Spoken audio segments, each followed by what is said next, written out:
ሲዋጋ ውሎ ሲዋጋ አደረ ተራራው ሁሉ በደም ሰከረ አለ። አረ ታምር ነው ጎበስ፣ ታምር ነው። መሐመድ ተሰማ የላከው ጀለፈፍና ግማታም የመከላከያ ወታደር ጮቄ ላይ ገማምቷል። ግምት ብሎ ገማምቷል።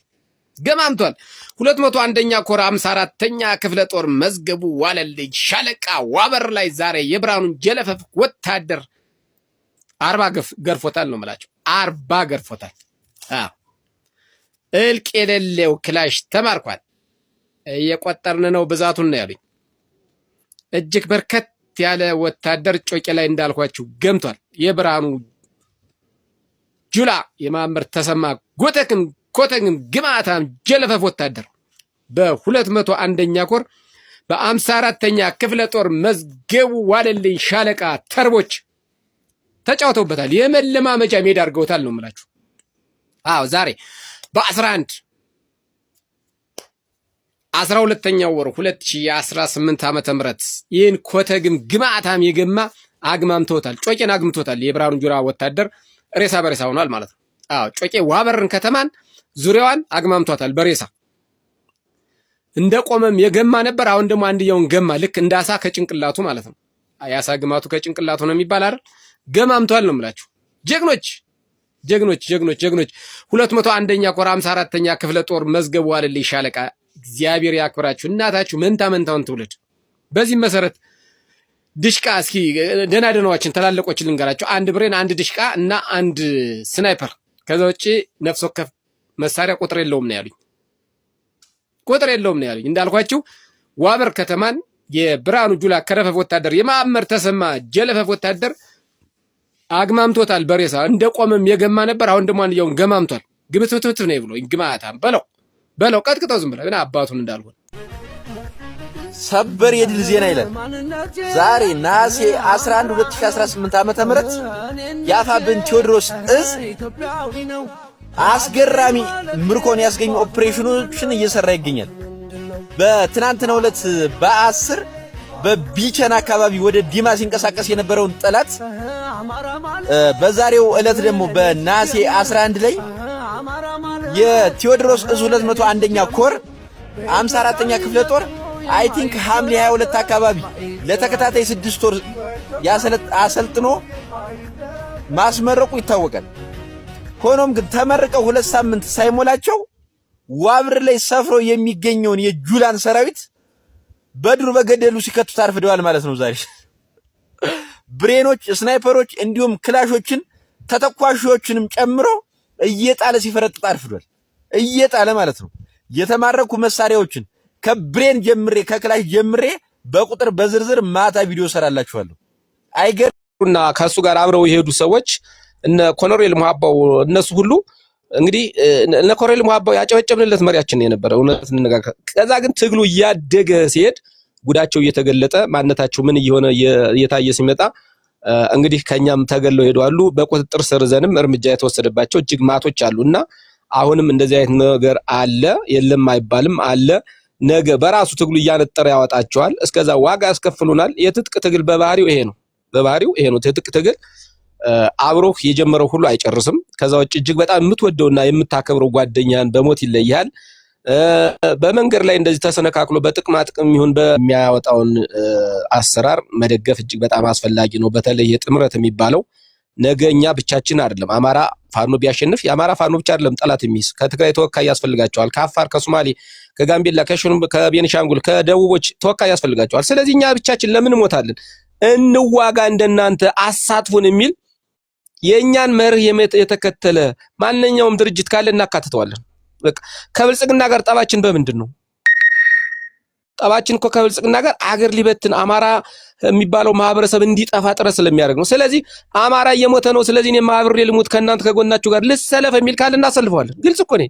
በዛ ላይ ደግሞ እንዳልኳችሁ ቀደም ብዬ ንጹህ አማራዎች ስላሉ እንደዚህ አይነት ለሌላ የራሳቸውን አጋልጠው የሚሰጡ አመራሮቻችን አይደሉም። እንድክታውን በፊት እንዳልኳችሁ ብአዴንና ደኢህዴን ስማቸውን እየቀያየሩ በድቅል አማራዎች የሚመራ ድርጅት ስላልሆነ 100% የምነግራችሁ ነገር የአማራ ፋኖ ብሔራዊ ንቅናቄ የበላይነቱን እያረጋገጠ ልክ ድሮ ቲፒኤልኤፍ አጋሮችን እየሰበሰበ እሱ በበላይነት ይመራው እንደነበረ እኛም በአሁኑ ሰዓት እንደዛ እያደረግን መሆኑን ስርዓት የያዘ መልክ የያዘ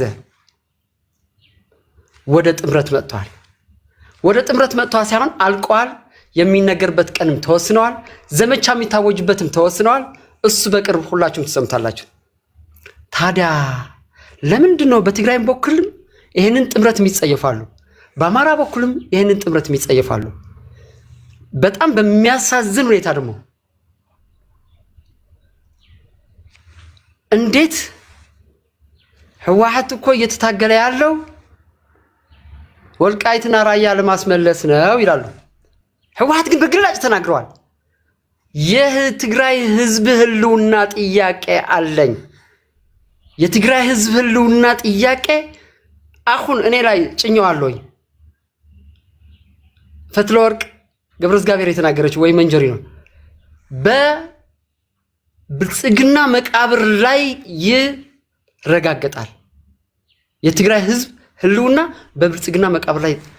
ስለዚህ የታገለ ያለው ምንድነው? ብልጽግናን ለማስወገድ ነው።